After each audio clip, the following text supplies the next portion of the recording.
another episode of the Orbital Drop Pod, a Halo Flashpoint podcast. I'm Matt.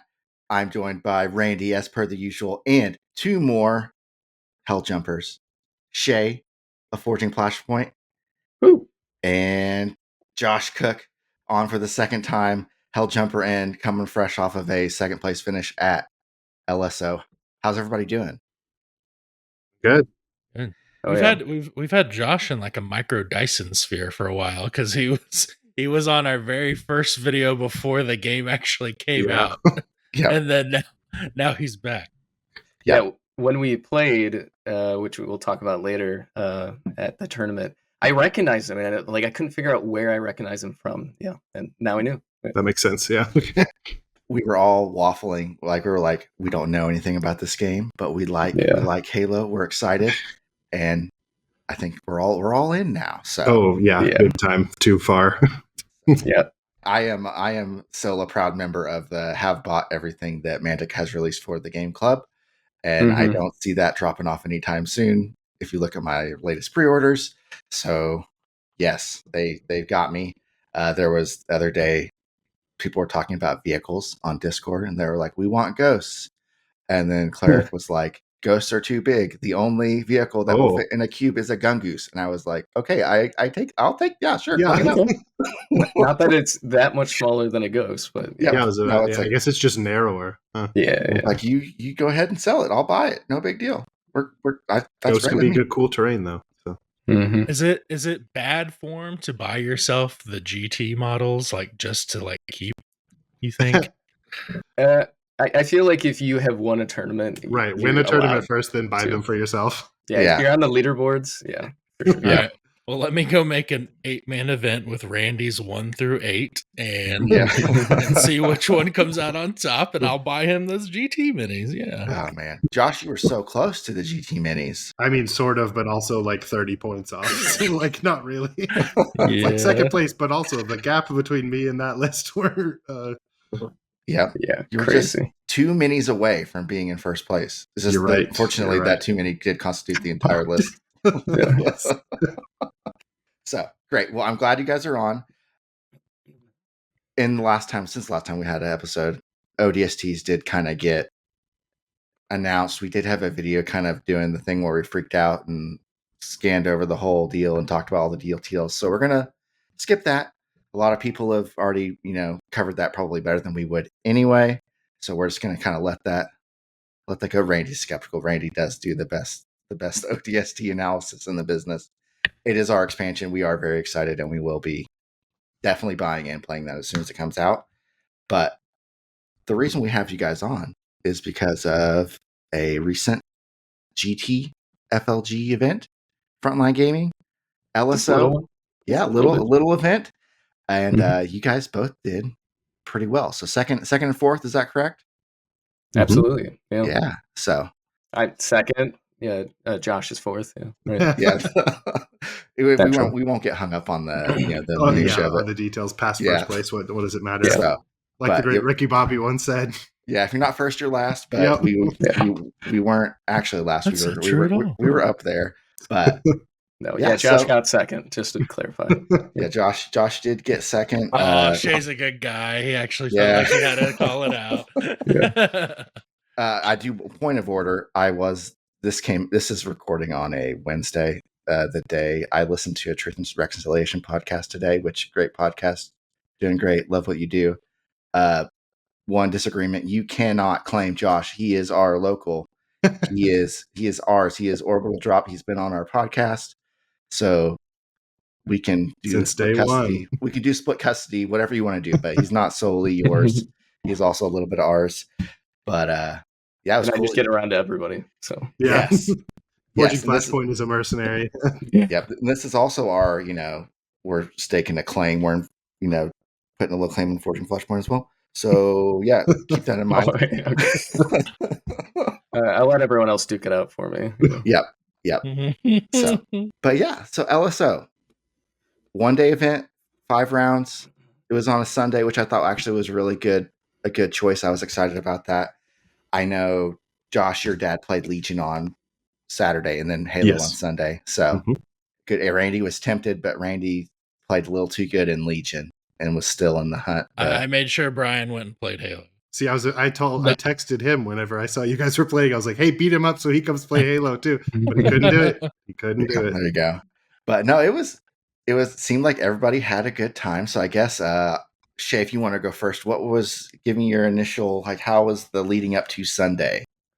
Yeah, so it's I flew. I was definitely not even planning to go until Kyle, the guy who I seem to match up against every major tournament that I'm in, said like I can stay with them. So I ended up going with him and Bradley, who ended up winning the tournament. Played against both of them, which is crazy. It's like, what are the chances? Yeah. Well, yeah, kind of good chances, but. No, yeah, I was excited to go to hang out on Saturday. It was really cool because so many people, like I hung out in the area that we had the tournament on Saturday and of course Sunday. So many people were just walking by, watching our games that we were playing, just practice games. It was really exciting just to see how the excitement around it. Like you go to big cons and you, of course, like you see people walking around with bags of like Halo Flashpoint. But just like seeing like an everyday, gamer who might have been doing Legion or something come in and be like, oh my gosh, there's a Halo game. And then they watch it, they get into it. And so many people left that room being just like, I'm going to buy this when I get home. So that was probably the most exciting thing for me.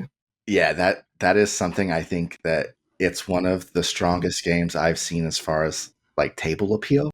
Mm-hmm. It catches a lot of eyes. I think part of that is because of the terrain that comes with it. So every table has correct coloring, kind of, like they have like a matter board, and then they have terrain and all kind of matches. So it looks good. And then people kind of look at the models. Halo's a strong IP, maybe not as strong as it has been, but it is still, especially kind of in my age group, I feel like that's something I grew up with. There's a lot of kind of appeal. People are like, oh, a Halo miniatures game, this is awesome. And I think the starters are really competitive price point for content. We've been kind of pushing it in the Legion community. I think we're getting some traction too. We're getting a lot of people that are kind of doing both. And especially once they saw ODSTs, there were several people like, oh yeah. I sold at least 2 boxes that weekend. Nice. So we've got some buy-in on that. And then at least for the bigger traditional war games, kind of like the army size war games, it's different. And it's different in a good way, is in like the time it takes to play the game. So I agree with that. I was excited to hear, Randy was telling me about it too. He's like, oh man, the guys over there on Saturday look like they're having a great time. Like just playing games and hanging out. And I was like, the guy like Squidward looking down when everybody's having fun. I was just like, oh, yeah, the FOMO. The FOMO was hitting me pretty hard. I think that's why on purpose to not bring my models, just because I was like, if I had ours, my models, Randy, you could the have just temptation was going to be too great. Very good looking models too, yeah.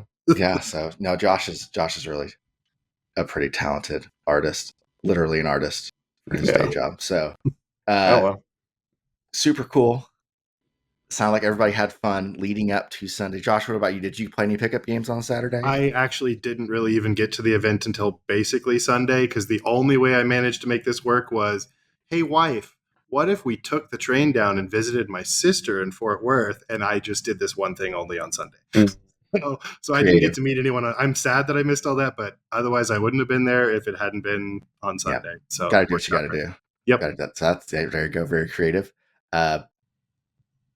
It's probably been brought up at this point, right? But Josh, your dad plays. Brian plays. Did Brian come down with you guys, or did he come down on his own? He played Legion on Saturday. He came down on his own because he showed up. He drove with one of the other Oklahoma Legion guys. Did they drive down on Friday, I think? Yeah. Probably. And, but then I drove back with him. My wife left early with my 2 kids, and then I drove back with him and Ethan. So fair enough. And he's awesome. And he is he's a pretty serious war gamer too. He is. I think I said 2. I think I said 2 words. So I was like, "Oh, father and son." He's like, "Yeah." I'm like, "That's sweet." And that was it. That, the conversation we had. Oh yeah, because you guys didn't play, did you? Yeah. No.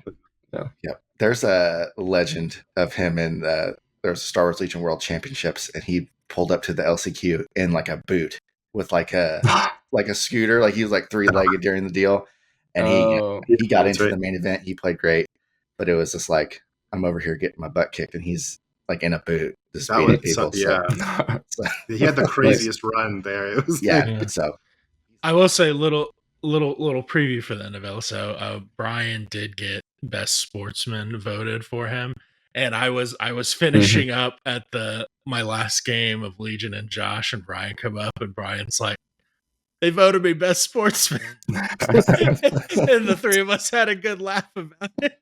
Yeah, the whole room clapped too. Everyone was so excited. Yeah. Because he wasn't there when they announced it. Because he went to go say hi to some Legion people, and then he like walked in the room and we're like, hey. So I will say most of Brian's assault lately has been directed at like game transition stuff, not playing player to player. So I totally get why in Halo he would definitely get a best sportsman. Yeah, he mostly only gets mad at himself now. He's gotten a lot better about that. There you go. But I do love that he laughed about it, and that made me laugh. So Well, the funny thing is, back when forever ago we would play Star Trek Attack Wing, which was like the X-Wing version, and we would play these like monthly tournaments. And there was a guy who just like neither of us could beat, so like he was our white whale. But I kept winning like best sportsman at those events, and like it became Dad's like other white whale. I was like, I want to win sportsman so bad. He's like, what am I doing wrong? I'm like, I don't know. I guess your face is just like it's just your face. But then when he won that, he was so excited. That's great. Awesome. That's great. Trying to be competitive about best sportsman. Yeah, that's a new level. That's another level. Yes. Okay, so you rolled in on Sunday, so you missed all the stuff that I also missed. All the festivities. Everything. Okay, very cool. So sounds like there was a lot of pickup games going on Saturday. Just that almost sounds as fun as the main event, honestly, just because it's just a fun game to play. It was. So a couple of us got to test out King of the Hill, which previously I had never played, and I actually didn't play it until the tournament. I just watched them play it. So that was very interesting because it's not like your typical King of the Hill. You actually have to like plant a flag. You have to use an auxiliary action to plant the flag in the hill. So it's really good. Yeah, that we had those kind of pickup games, and we got to experiment with like a new game type that I was working on that we all kind of collaborated with. That hopefully I'll be able to put out soon, sometime. Maybe next time I'm on, I can talk about it. But love that. But yeah, no, it was nice because it was super chill. There's no like super fast pace, like stress or anything. It was kind of like, let's experiment, let's see what works, and kind of collaborate that way to hopefully get to the top. Yeah, super cool. And then the game's new enough that it's like there's a lot of value in just getting games in at this point because there's just everybody's got a lot to learn from where we're at. So very cool. Okay, so Sunday. What did you guys? You've already talked about it. What did you bring? I guess Shea, you can go first again. What did you bring to the event? So my list, I brought my 3-man Spartan list, the same one that I brought to Gen Con, which is my Gungnir with the grenade launcher, my CQB with the hammer, and the JFO with the concussion rifle. The CQB had his fuel rod cannon. The Gungnir had the skewer. And I really only took the skewer because I just wanted, my brutes came in the night before Gen Con, and then we had LSO the weekend after. Like I didn't have any time to paint anything or even test them out, but I had to use something new. So I was like, I got to use the skewer, and I'm like all about the fun. So knocking people back is just more fun to me than killing, which is kind of weird. So I gave him the skewer, and then my JFO I gave the assault rifle, which was kind of a last minute addition to the Gen Con list. Because I had a practice game of Oddball and I had no suppression. So I like moved stuff around to add that assault rifle in there. I think I used it once the entire tournament. So I think it was worth it that one time. But yeah, then I like attached a couple of combat knives on the Gungnir and the JFO. But these 3-man lists, it's crazy because normally in war games I like to play more horde armies, like tons. Like ODSTs kind of appealed to me in that way. Even though I'm probably going to main brutes going forward. So it's kind of weird going down to 3. And I think that's why it's like new war game that I'm super passionate about, super into. Let's change it up. Let's do something different. Let's play a little bit tankier, lower unit lists. So that's what I did. Yeah, and JFO and CQB are both 3 armor guys. Yeah. So they're going to bounce a lot of stuff. So you really have to work to kill them. Yeah, and the CQB hammer is a menace. Giving them all the movement upgrades too, which I didn't mention, is like essential. Did you take quantum translocator by chance? Yeah, for the quantum translocator and the grapple shot for the JFO, and then just the thruster and grapple shot for the CQB. Yeah. So very cool. So you were doing the thing on oddball. Yes. Yeah, it was basically playing the meta on each unit. Yeah. Just, very cool. Yeah. Very cool. That is some good tech. And then with 3, you're able to, trick everybody out. So that is cool. And then the CQB with thruster and grapple is, especially if you get an advanced die, even if you pin it, he's still getting like 4 cubes, which is plenty if you're going to something like King of the Hill or a stronghold. Like he's getting close enough to hit something with the hammer pretty much. So it's the only way I can play him. And I actually played Joe, who you guys are familiar with, on your show.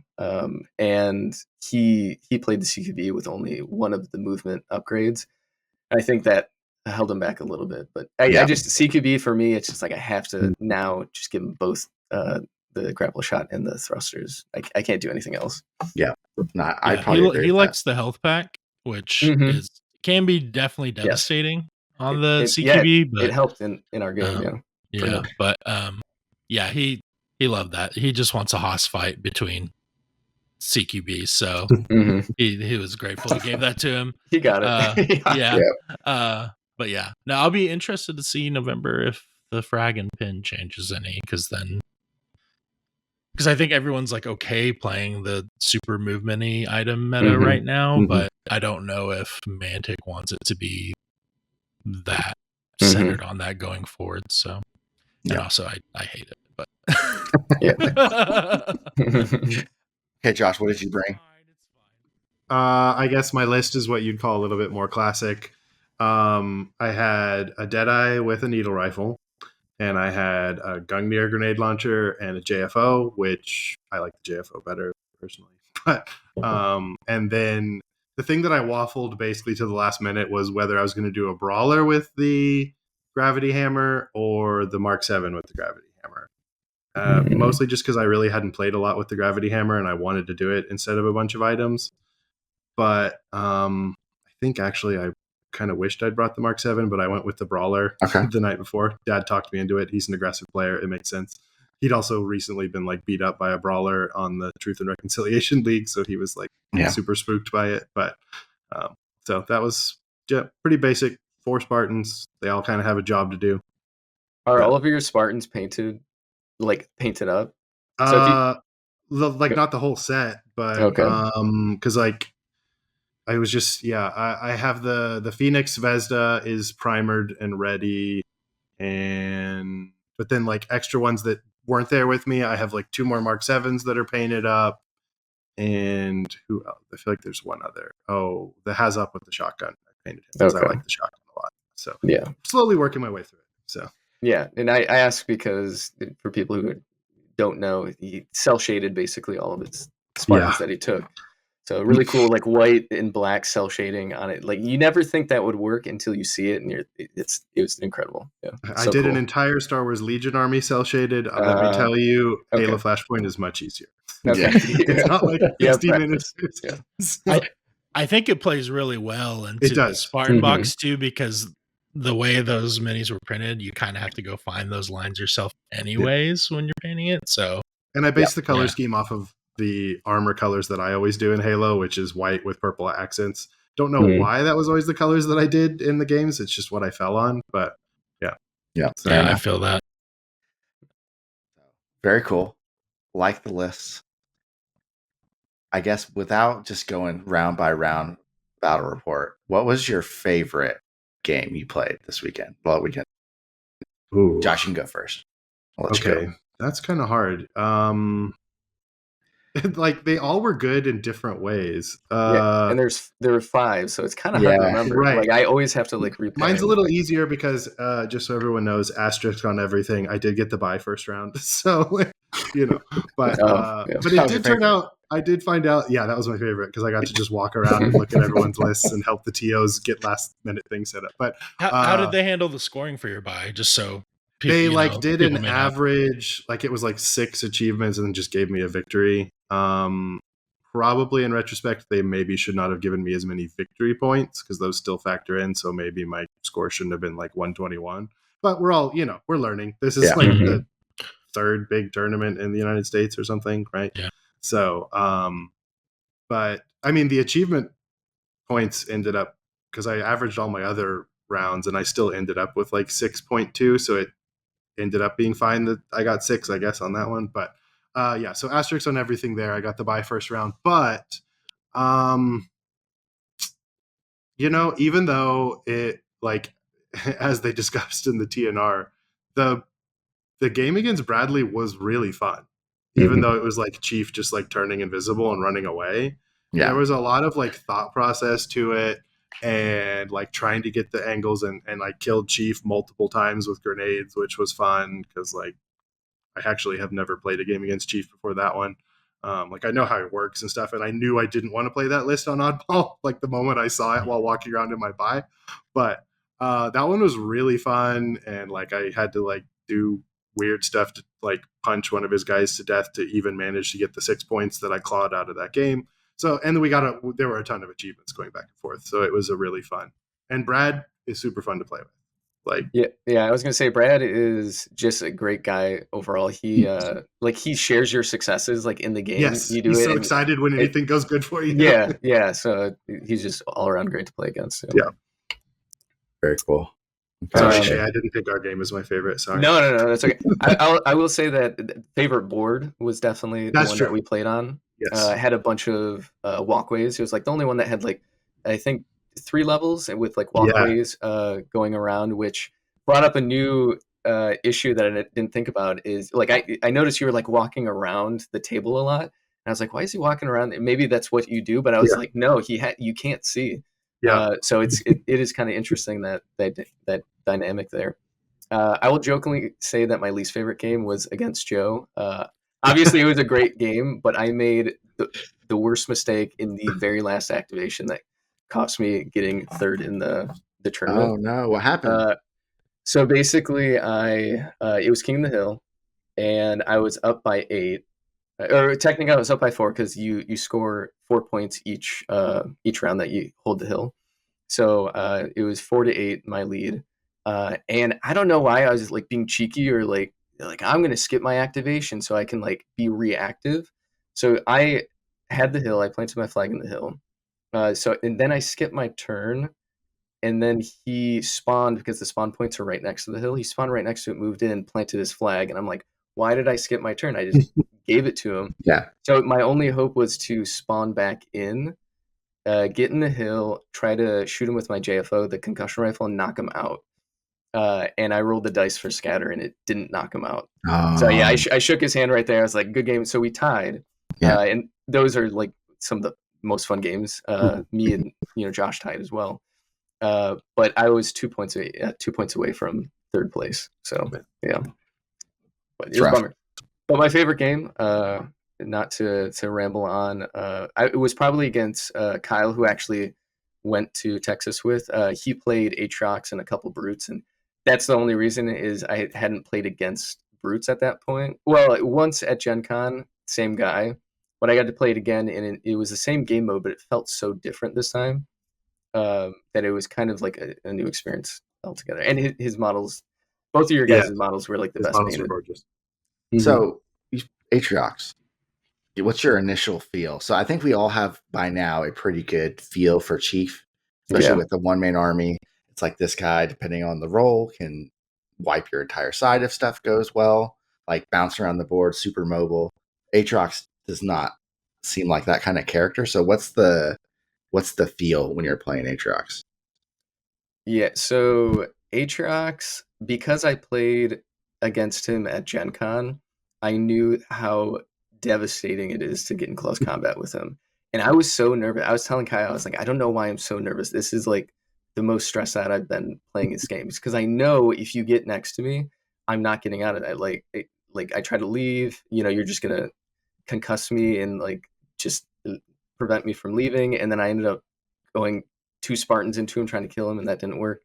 So it's just very scary because it's like watching a very suspenseful movie and you don't know when the jump scare is going to be. It just continually, the anticipation of him coming closer and closer is very scary. It's like a Michael Myers situation where he's just Yes. like calmly approaching you. It's like, oh man. Yeah. Was shooting him an option? And I know his defenses aren't super high. 1 armor, 2 shield, saves on Right. 4s. Yeah, as strange as it sounds, the best way I figured out to kill him was just using my CQB and hammering him. Shooting him, yeah, definitely an option. And when you say it, it sounds so simple. Maybe it was the sweat dripping in my eyes from being so nervous, but no, I definitely shot at him. But he's actually faster than you think with like Alliance, being able to do 2 short actions and then movement die and grapple shot. He's faster than you think, and if you don't kill him, basically turn 1, you can still get up in your zone. That was my kind of thought, is that you can hurt him, but you better kill him. Because Exactly. if he hits you and gets you in the concussion loop, then it's pretty much over. Yeah. And you're not getting away, like you said, because he's gonna concuss you again. Whatever. It's gonna end your activation, and then he's gonna hit you again, and he's gonna concuss you again. It's just so you got to kill him, or you're not getting out. Yeah. So, but it's cool. I like how different they feel, Mm-hmm. and they're relatively same costs. Math nerd doing the math, they're almost the same effective wounds, especially off a single attack. Like right. The amount of hits you need to get through are roughly the same to kill both of them, but definitely a different feel. I liked some people were doing the active camo on it, so they were like getting a spot or get to an objective, pop active camo. Very thematic, because he gets the jump on everybody in the game. Always. That is true. Oh yeah, so, that is right. So maybe that's part of it, but very cool.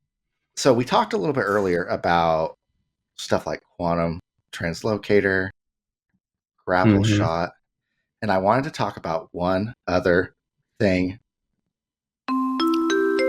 on 2 sticks and a rock, and we had to share the rock, the world's best Halo podcast inside of another Halo podcast. I'm your host, Matt. I'm here with 3 special guests today, and we're talking about the disruptor pistol for 3 points. Let me share my screen so we can take a look at this wonderful weapon. Okay, the disruptor pistol. Coming in at a bargain, 3 points. It gives you access to rapid fire and ESD1 with a range of 3. And this is for 3 points. So, Shea, you're talking about how you took the assault rifle on the JFO. Yes. Is there a world where you save 2 points and you take this and you just have 1 fewer range? Maybe not as good of a pin, but a cheaper pin. You have maybe some more points to play with. Yeah, so funny story, I actually had the disruptor originally on my JFO, but I didn't know if I was going to get my box in time, which I did, but for some reason I just decided to keep the skewer in there and replace the AR. But yeah, I think I had a disruptor and a shock grenade on my JFO instead. And then I'm like, you know what, maybe I just need that extra range. And then I switched. Okay. But it's funny that you mentioned this, because I kind of overlooked the brute snipers until I thought about their sidearms. And then I'm like, these are very playable units because of the disruptor. Yeah, I'm actually, that's a nice aside, because one thing I like about brutes in general, I know the big talk is like, oh, they're not mobile. What I like is a lot of them feel, especially the snipers and the captains to a certain level, they feel complete. Like a sniper, you might put a mobility item on them, you might put a threat sensor on them, but you have 2 good weapon profiles on them already. Like they're pretty versatile. Obviously, the defense might leave something to be desired, but they are very capable units, and especially the skewer. The shock rifle is very annoying if it hits on 4s and is ESD2 blast. So a very, very potentially annoying weapon. But skewer is very, very deadly on a 42-point platform. Okay, and the shock rifle is only 35 points. So that is a bargain. That's cheaper than the HAZOP. Yeah. Or it's as cheap as a shotgun HAZOP. So I was thinking, and here's my question for you guys, the 3 brains of this episode. of 2 sticks in a rock, and we had to share the rock. The disruptor is 3 points, so I feel like it's unique among weapons, but I do feel like it is competing against items. So, Yes. are you taking this? I guess we'll go down the list. Are we taking this over the grapple shot? No. No. Interesting. Yeah. I'd say probably no, in my opinion. Josh is saying no. Randy made a face. I think it would have to be a very specific list in that I would take this over the grapple shot. Let me ask you a question. When I'm rapid firing with this, I still get the ESD keyword? No? No, you did not. Okay. Unfortunately. Then I think no. Okay. If I could stack the SD keyword and the rapid fire to take off 2 shields with the rapid fire, then maybe I'm there. But okay. yeah, probably not. I think this is just a nice add-on. What about quantum translocator? Is this something you might consider over that? Is that situation dependent? Yeah, it depends on the game, maybe. But I would say it depends on the miniature. Yeah, like you said, the unit that you're attaching it to. Because my dad and I have been talking about this pistol a lot, like since we recognize that it has rapid fire. And it's like, oh, it's a 3-point. Like if we're playing oddball in this tournament and you're lacking rapid fire, which because I like the Mark 7 is probably not going to be a problem for a lot of my lists, but he's really looking at this thing closely for his sword elite. Because he's like, oh, I can, like, if I'm at range 3 or, if I'm closer than that, or I have mobility dice or whatever with him, he's like, I can pin them and then go in and slice them. And it's giving me an extra die. Because he was finding in his tournament, he's like, the sword elite is great when he's going in, and then he's like really anemic after that. So it's like, I really have to make sure that like that sword kills them on the like charge. And so he's been seriously looking at this pistol on just his like sword elite to just let him pin without like bouncing them to a weird spot with his plasma grenade, because that's also the problem, is like the plasma grenade could bounce them away from where he could stab them. Yeah. So that's what he's been looking at. Actually, I was going to mention that, so I'm glad Brian did. Okay. Brian is a Spanish player, so that is awesome. Yeah. I think that's right. I think that's where I'm at, is that I don't know. I don't think it competes with the grapple shot. I think grapple shot is, as of recording at 3 points, is probably the best item in the game. Definitely the most utility, as far as it's probably the most taken item. You'll use it in every game. Yeah, I think most people are taking 2 of these, regardless of list. At least one. Quantum translocator, I think, is for specifically things like oddball, capture the flag, is a very strong item for 3 points. I think when we get into like active camo, maybe those kind of upgrades, maybe spike grenade, frag grenade. Yeah, I was going to say spike grenade, yeah. It's where it's maybe competitive as a different option if you're not looking for frag. I mean, like... Whoever's shooting it needs to have a relatively good shoot stat, because, man, I found in the tournament, my brawler is really bad at rapid firing people hitting on 5-ups. So this disruptor pistol doesn't have way to fire or anything. So I probably wouldn't be putting it on anyone that shoots worse than 4-up. Fair enough. I think Sword Elite might be the best. Yeah. I was thinking about the Hydra Captain, but then we're making something 5 more points than the Ravager Captain. Yeah. And I feel like the Ravager Captain's a more complete model, as far as it has a melee profile. It has 2 different range profiles. One of them is a range 6 rapid fire, and it hits on 4s already. He doesn't need the pistol. He has a assault. Yeah. And if you do the Hydra with the disruptor pistol, now we're 5 points more expensive than the Hydra Captain. Yeah. So I was waffling before because I kind of in a weird way, liked the melee having knockback for the Hydra Captain. Just because knockback's really good, especially on stuff like Stronghold and King of the Hill. But I think probably the Ravager Captain. So disruptor pistol, it's not the greatest. It is not bad. I think it is very situational. Rapid fire is good. So I think that's kind of where we're at. Do you have 3 points to spare? Yeah, it's definitely an option. It might not be number 1 option with 3 points left, but it depends on where you're at with your items. So, okay. Very interesting. This has been 2 sticks in a rock. And we had to share the rock. That's Randy. That's Shea. That's Josh. And we're back in the regular podcast. It's crazy. This keeps happening. I don't know. Mm-hmm. And I just don't know what black happens. out for a few minutes every episode. Yeah, I just I wake up and then everyone's confused and just what happened. So we talked about your favorite games. We talked about your lists. If you were at another tournament today and you had to bring a similar list, or what would you bring if you were coming to a tournament today? Would anything change? Good question. I think. Do we want to check out your list? We still have it up here. This is I'm just Just playing giving with Bruce. hard time. Yeah, Just but looking at all the stats. No, That's yes, very invalid. So me, I love giving people a hard time. For me, like I do want to try something new. I've been playing Spartans pretty heavily, Okay. and with these brutes, for me, it's the model. If the model like speaks to me, like I'm gonna play that no matter how good or bad it is. I really want to play berserkers. I really want to test out like the snipers. But yeah, no, I mean, I would probably for fun, if I was going to a tournament this weekend, just for fun, I would bring like 4 berserkers and a chosen warrior, just to like test it out. Like I've been to a couple tournaments where I'm just like, I'm gonna try something new, and it's just my favorite way to test new things. So I brutes. kind of like the berserkers. I've been looking at brutes.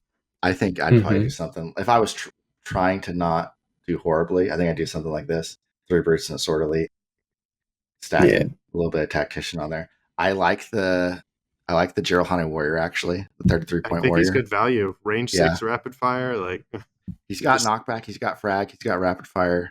Mm-hmm. He's 33 points. Dad played with one at LSO. He liked him. Yep. So I agree with that. I want to try the berserkers as far as I want them to work, because I think if you get into melee at 34-point unit that is hitting almost as hard as a Mark 7 with a grav hammer is pretty cool. Yeah. That knockback, it just happens. Like, because I played a game against 4 berserkers and the rocket cat, the Hydra captain the other day on strongholds, which was like, but man, the knockback of those berserkers, they just do it because they're just like, yeah, we have imposing and smash, so like we're just base rolling like 5 dice on you. You're gonna get knocked back into a wall and get pinned. Like we're not gonna do a ton of damage to you. We're just gonna hold you here. And it was like so annoying for like, this guy's 33 points and he's holding down my 50-point model like it's nothing. Yeah, you can't just pin 4 berserkers. You know what I mean? No. Like one of them's getting through at least. Yeah. Yeah. No, for sure. So, okay, Josh, what would you bring? Would you stay with the UNSC?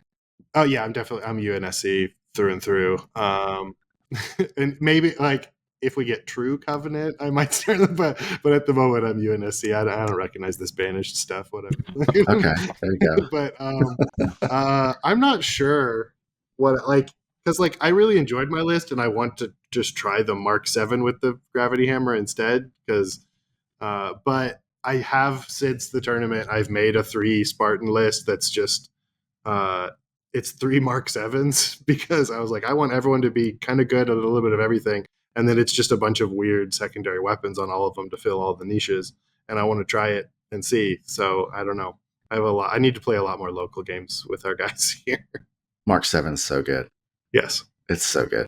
It's also my favorite armor. So like I love it. I know the people are kind of the Gungnir JFO Mark 7, I feel like are probably extremely good values. I don't know if that's going to change. I don't know if we're changing points values on Spartans at any point. Like, I don't know if that's a thing. I wouldn't be surprised. Yeah. The cards minor, don't have hopefully minor, like 2 points here and there for things, but yeah, it's funny. You'd think that the Deadeye would be on that list too, but I'm seeing much less Deadeyes out there. Even though they're super killy with the fast transition, it's like Deadeye, of course, before War Games came out, was kind of like the one to take. Yeah. And now it just completely changed. Like I still see Deadeyes out there.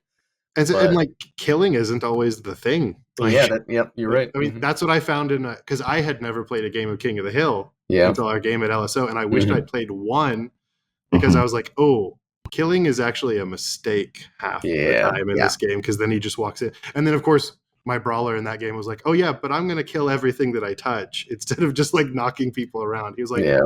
here's 11 successes. I was like, no man, don't kill that elite. I want him to stay over there, Mhm. not spawn on the hill. So Especially with stuff like the CQB with a thruster and a grapple shot, you do not want to kill that guy if he's on the current hill, because right, you're allowing him to reset and reposition himself the next round. Yeah. And so if you kill him, then he's going to be a problem next round. And King of the Hill is one, you guys have both said it. I think it's one that is maybe initially tough to grasp how important positioning is. And then there's a little bit of randomness to it as well, because if you're overcommitting to certain aspects of the hill and it spawns like, okay, cool, the hill's on the other side now. You literally cannot get there if you have multiple guys on a hill and they don't have mobility stuff. They literally can't get there. Ironically, if no one on your team died, you can just be in big trouble if it goes to the opposite corner. So yeah, and I think more so with the CQB, that's a guy that if he's burned all his mobility, he's only getting 3, maybe 4 if he has a cube. So you want to keep him where he's at. And I've made that mistake too. I was all excited playing Joe. I was like, I can stab this CQB with my elite. It's like, forget your armor 3. And it's like, I probably shouldn't. I like think, oh yeah, I'll wound him. And it's like, oh, you killed him. It's like, ooh, that's going to be a problem later. So Yeah. But very cool. I'm going to try some brutes until ODSTs come out. At least I think brutes will be different and they're going to play differently. And I think with more stuff coming out that's going to be lower speed, I want to start getting my reps in now to get used to that, to like change my play, as far as I'm going to need to think more about my positioning, where I can't just advance to grapple out and still do something. It's, if you're advancing with a brute, you're probably moving 1 square. So something to practice, keep in mind, because it sounds like the ODSTs are going to be advance 1, sprint 2, unless they're the bullfrog. So yeah, that higher movement. Yeah, which might be okay if you're just falling wherever you want on the board. Right, if they when die, you're they just drop respawning. in. Yeah. Agree. And that'd be some fun oddball tech of like, oh yeah, I'm just gonna drop pod in on the ball real quick and grab that bad boy and But take it's off. crazy because you can like hurt yourself. It sounds like you can hurt yourself on a bad drop, which just increases the chaos. It's great. It's gonna be fun. Yeah, it'll help balance maybe. I'm looking for drop pod STLs as we speak to try to put those on my table maybe. But very cool. I am interested to see for the future where the scenarios go, or how things like ODSTs being 6+ maybe in a list, how that looks on something like Slayer, because Right, they're going to die fold like tissue paper. They're going to fold. Yeah. But I think you have more guns, and there are some really promising weapon profiles. So maybe you're able to put damage onto things. I think we kind of saw a little bit with the 2X Master Chief list and Oddball. I'm a little concerned for big lists that like list that. plays against a 7, like that Chief list just goes, oh, I won on turn 1. Yeah, if he gets got like away, 14 points. Yeah, if Chief acts first, grabs the ball and hides, and they can't get to him, they're giving up 14 points on the So there's something I think needs to maybe be adjusted with that. I do applaud them for trying to standardize the point scoring system, and I think it has worked really well. I've been impressed with how well it's worked as far as organized play in general, and how they're kind of balancing things out, because that's stuff we don't see in other war games, even that kind of balanced scoring. So, and then everybody playing the same scenario every round. I think it's really solid. So I think they will adjust it. I think Oddball is one of those ones. I also think King of the Hill is one of the ones that maybe it's not the super most balanced OP format. Just kind of how punishing it can be, how there's a little bit of randomness in it. But that is King of the Hill. It was like the spawn points kind of make it. I don't know. It's a really interesting one. I really enjoyed my King of the Hill game. Yeah. Also because it was a draw, like Shea said, those tend to be the most fun. But yeah, you always have to get a couple games to like really enjoy it. So yeah, Oddball's probably number 1 on my list for scenarios that might need a little adjustment. I'm curious what they do with Slayer. I really like attrition, and I'm really intrigued by that kind of thing. I don't know how you Mhm. translate that to OP scoring. I'm sure there's Right. some point Attrition's hard to translate to that. ratio you could come up with, but it's like I don't know if you have like stocks left or something like that. But either way, Well, I had a quick question. So I believe in a lot of the big tournaments, they've pretty much stuck to using the standardized terrain layouts, but Mhm. LSO kind of they wanted more thematic tables, a little more custom terrain setups, weapon item drops still in the right place. So Shay, I know you've done a couple of the larger tournaments. Mhm. Josh, we've done some local stuff here, and we tried like having a table with the standardized. I think our wargaming background, we come from. You walk up to the table, you don't know how that terrain's going to be, and that's part of the gameplay for you is figuring out how Mhm. to utilize that terrain. So, what was your all's feeling and thought of it at the weekend? Did you enjoy that? Did you prefer it the other way? Personally, I out of all the tournaments that I played, I didn't really find a difference in fun, and I think that's a good thing. Mhm. I'm a huge fan of asymmetrical maps. So when I do see one, I kind of get excited because, and I think this game does pretty good with. It's okay if something is asymmetrical. There's always a way to like combat it and figure out a way to get your advantage. Um, but yeah, whether I'm playing on just the box train that comes with it, like some of the maps that I make, or like just random bits and pieces, not even from the Halo universe, just like extra terrain that people have. I feel like the level of fun is the same. It just depends, yeah, on how they look. The walkways do. I had a really nice feature that I want to see more in maps, especially with jetpacks, because it just seems like we haven't been able to utilize those, as much. But yeah, overall, like I was stoked with all the map layouts at the tournament. Yeah, I liked all my map layouts that I played on. I have no complaints. The only one that they adjusted for was King of a Hill because they just wanted to make Mm-hmm. sure there was at least one stack in the middle. That was the only time the terrain was adjusted. The one thing that LSO did do that I really liked was all the items at the beginning of the game were just here's where you put them. Yes. Don't roll for each individual one, mostly for time reasons. yeah, Obviously, we didn't end up with like asymmetrical item layouts, which can be kind of fun. But for time reasons, it was so much easier to just be like, here's where the items go at the beginning, and then after that, they'll be randomized. And Yeah, I think we'll be stealing fast. that going I forward because highly that, recommend just stealing yeah, that for our locals. Yeah. yeah. And what we've been doing for our locals is after the game, if we remember, we kind of like set up the items and weapons for the next round for the next person, so they're kind of just there. It saves several minutes, and it's just a nice setup because people are picking what side they're going to be on, that whole thing. So it's good to at least have all that already done. Saves a few minutes as far as getting games in. Not that that's a big concern. Did you guys have any timing? Like, did you guys finish all your games? Did they go to time, or were they finishing on rounds or score? It was kind of a mixture. Mm-hmm. Yeah, obviously, when I have 3 models and I'm playing against Bradley, who has 2, we're gonna get through our game pretty quick. Yeah. But overall, I feel like if you get to round 4, like I'm happy if you get to end round 4. Like that's enough to kind of know who might win, even though you could pick up a few more points by round 6. But anything past round 4, I'm happy with. But Okay. yeah, another thing that they did do with the terrain as well, kind of getting back to that, is they let you place scatter terrain in the beginning, which creates some funny moments sometimes. Like in the chief list that I faced, I was able to block off the entire middle section with terrain for strongholds. So you can be strategic, but it was also just kind of funny in general. Yeah. But yeah, that's something also I haven't seen in a lot of tournaments as much anyway. Yeah, I like that a lot.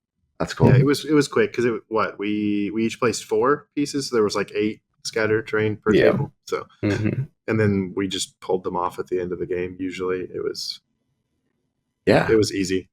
Yeah. And after you do it like 3 times, you pretty much setting everything up super fast, and you don't even think about it eating away your time in the game. Yeah.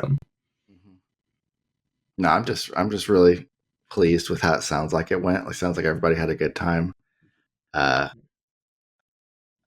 know initially looking at Halo, we were like, this is cool. I don't know if it's going to have the depth that we want. And I think we were wrong maybe to be concerned about that, because it seems like there's plenty of, especially in the games, like tactical decisions to be making and kind of gameplay that's not repetitive. And as far as like, you can make a lot of different decisions, and there's a lot of room for skill expression when you're making plays, doing combos, spinning your command dice. So I'm really excited. I think it's good that we're all in on it early, and I think there's a bright future for it. So It's Yeah. very excited.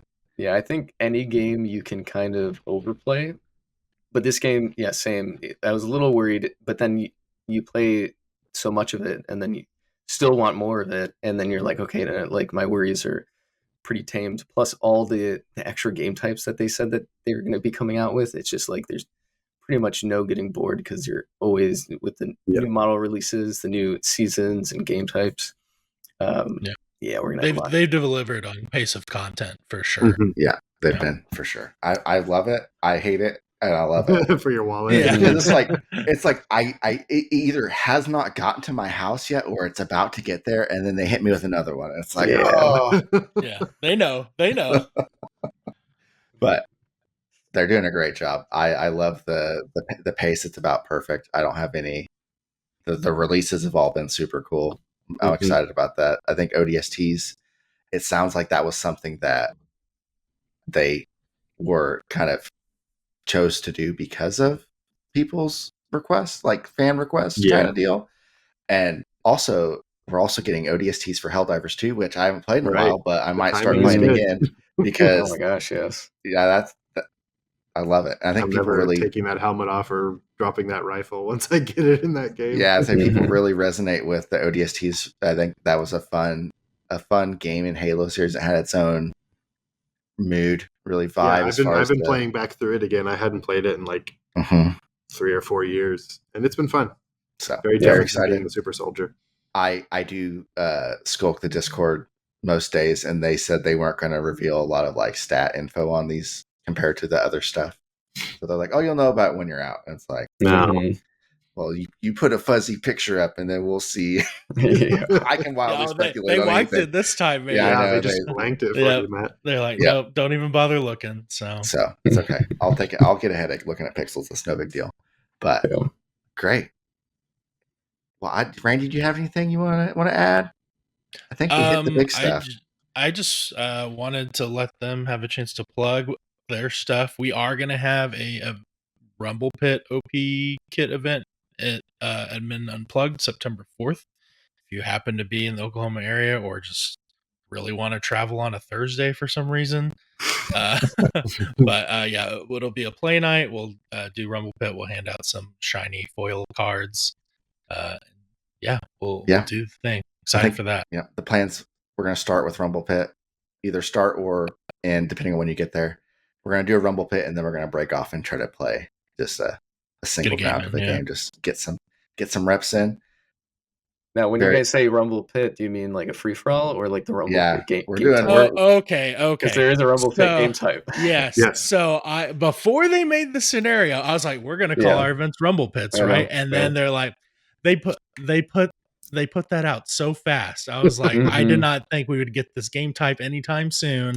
And then it's like, okay, branding issue. So I'm going to figure out a different name for our local events. This will probably be our last Rumble Pit. Just call them LAN parties. Right? But it's a Rumble Pit where we are also playing Rumble Pit. Yeah, we're actually playing Rumble Pit. Yes. So. That is definitely one of those game types that I didn't like. I'm scratching my dog, by the way. So if you think I'm doing anything weird. One of those game types that like at first you're like, this is not competitive. Like you spawn randomly on this map. Like there's no way. But then you play it a second time. You're like, oh my gosh, this is like it should be like this. It's a fun Slayer game type. Yeah. Did you guys do like a point cap or anything on yours? No, I don't think so. Okay. Like points to win?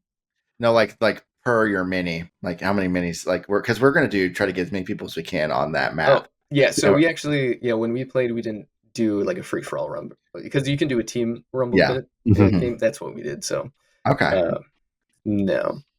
Are you, Okay. you guys doing like one model, two One model? mini a We're going to person. try to get 8 One mini. people on a single Okay. board, one model each. It'll be fun. It'll be And chaos. then I think we set the cap at like 60 points. Interesting. And then we're just Yeah. going to see what happens. See what happens.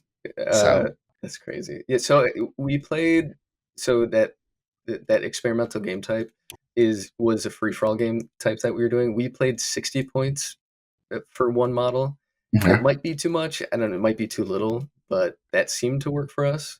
And I think the reasoning was just because the highest costed model, you're still able to give points to. Or Okay. I don't know. We had a reason for it, but Fair enough. Yeah, I think it only excludes obviously the legendaries and then like a couple of the top end brutes. I okay. think. Yeah, I Right. If guess we're, you're right. yeah, They'd still have to buy a special order, and they wouldn't be able to. Yeah. we're working on it. It's not going to probably be the most balanced thing. It's going to be fun Mhm. though. Yeah, it's gonna be goofy. It's going to be fun. Yeah. I'm worried I'm going to be the only. Hopefully Brian shows up so we can get some banished representation. I've 'Cause got 2 local guys coming to my house this weekend that I'm going to teach the game to, and Yeah. then I'm going to be like, "Hey, come play Rumble Pit because it doesn't matter. Like, Yeah. it'll be goofy and fun. Like, let's go." I'm So- worried there's going to be some UNSC bias when they see a brute appear on the Rumble Pit, and they might target me. But Oh yeah. Yeah. Yeah, every free for all game has the most laughs. That yeah, no, for sure. it's Yeah. gonna be fun. I already Yeah. declared my intention to kill Steel, and I'm going to be a brute. So I I feel mean, like I'm that's- going to get targeted. That's how you win, right? That's how you make friends in the Rumble Pit. Yeah. But no, okay, Shea, you have a channel that Yes. makes some really cool stuff, and you do some really cool hobby, and have done Mhm. some custom tables. Yes. Talking news, Forging Flashpoint. I love it. Mhm. I'm a big fan. What's in the pipe for your channel? Yeah. So on Forging Flashpoint, coined that term early. It's really, it depends. Like sometimes I think like, oh, do I do a battle report video? I really want to do a like a community game type video for that experimental game type that Kevin actually named, Jesse actually named the floor is lava. So that's kind of a teaser to what it could be. There you go. I can send you guys photos at the end or after. Definitely. But so I definitely want to make a game type video for that. Currently I'm working on a map for the Banished. I'm trying to release maps in line with the releases of the models. Trying to keep up with that, not really working out for me. It takes a lot to make these maps. But I'm trying to recreate House of Reckoning from Halo Infinite. If you played that level, it's a very brute level, not crazy elevation or anything. But I'm trying to do that with all Mantic terrain specifically. And then I already know what ODST map that I'm creating, and it's nobody's favorite, but it's Chasm 10 from ODST. Someone recommended it, and I was like, you know what? Yes. After LSO playing on that map with all those like walkways, that is like the only map in there that has like the walkways and can really take advantage of the jetpacks for the bullfrogs and the brutes and Hazop. And I needed a map that had elevation and walkways. So, like I said, it's nobody's favorite map, but I think it will work for the game type or for the Halo Flashpoint game. But that's kind of what I'm working on. There might be some stuff sprinkled in there, just me talking about stuff. Yeah. Very cool. Well, I enjoy it. So keep doing it. And I'm always impressed with your hobby skills. Thank you. Yeah. I'm excited for a vertical map. I think that's actually something that's kind of missing compared to if you look at like Dead Zone tables and you look at Halo tables. Some of those Dead Zone maps are 3-4 Right. cubes high and super busy. So I would love to see something like that in Halo. Mm-hmm. So Yeah, and the whole reason I do it is to get more people to play. So if more people end up creating maps that have walkways, then my job is done. Then hopefully I get to play on those maps too, and etc. Yeah. Very cool. Very cool. I need to get back to map building. I got to figure out sub level stuff though. Yeah, no, I was looking at doing like a midship, but the Covenant stuff is kind of rounded. It's hard. And there's ramps. And I saw some solutions for ramps, but they're beyond my 3D modeling skills. But they had like the ramp and they had like a little raised area at each cube edge. Oh. So like even if you put something on the ramp, it would still like sit on Gotcha. the cube for the ramp, even though it was, at an angle and smooth. So, but you could do something like steps too if you really, but yeah. there's all sorts of cool stuff. That is the biggest flaw about the game in creating maps, which is not really a flaw. Is like you have to use stairs. Mhm. Yeah, you can't really get around that. It is also a benefit though, because I think it's a much easier sell for me to get board game people into a game that It's a hybrid. cubes for line of sight, cubes for range, that kind of stuff, versus let's all get our rulers out or our range tools and that kind of stuff. So give and take. But I do really like the system, and I'm really excited to see what your tables are going to be like next. So Yeah, no, I'm excited to see anyone else's. Like people, I hope they create. People tell me all the time that they're thinking about doing it. I was like, just do it, make videos, post about it. Like, just because I'm doing it doesn't mean anyone else can't do it. Like, just go crazy. The more content creators, the better. Like, and I love friendly competition too. Definitely. And I love listening to podcasts. So if anybody wants to make another Halo podcast, that'd be great. Because I don't want to listen to my own podcast. But great. Okay, Josh, do you have anything? Anything you want to plug? Boy, I don't have anything like professionally related to to wargaming. Josh makes really cool metal sculptures. I do. There's actually one behind me that hasn't made it back into storage. Instagram. Yeah, no, it's awesome. Metamorphosis. Metamorphosis by Joshua Cook. Yeah. Here's a praying mantis waiting to go into storage. But yeah, that is awesome. Yeah, it's and it's like reclaimed. It's all metal soda cans and stuff. Can material. They're all very like light. Very zero waste. I dig it. it. Awesome. It's cool. Yeah, bug guy too. So yeah, no, he does a lot of. You definitely take a look. We'll link his Instagram because that'd be lovely. It is some cool stuff. I don't post anything Halo Flashpoint related on there, but it is sculpting, which I'll translate into hobby skills. So. Yeah, and that's why he's a better hobbyist than I am. Because I do it professionally. But see, every time I'm like painting miniatures or like working on a map or something, I'm like, man, I should be sculpting stuff that I sell for money to like feed my kids. So it's so hard. Yeah, fair enough. Sometimes you got to take a break from your job to like paint a Spartan. So yeah, no, that's definitely true. So great. Well, thanks guys for coming on. I think it was good. We had a lot of good discussion, and I'm glad you guys had a good time at LSO. And I'm looking forward to hopefully going next year and then going to some other big events and hopefully seeing you guys there. So I'm Matt. That's Randy. Shea and Josh, thanks for joining us. And this has been another episode of the Orbital Drop Pod. Play us when you need us. See ya. Peace.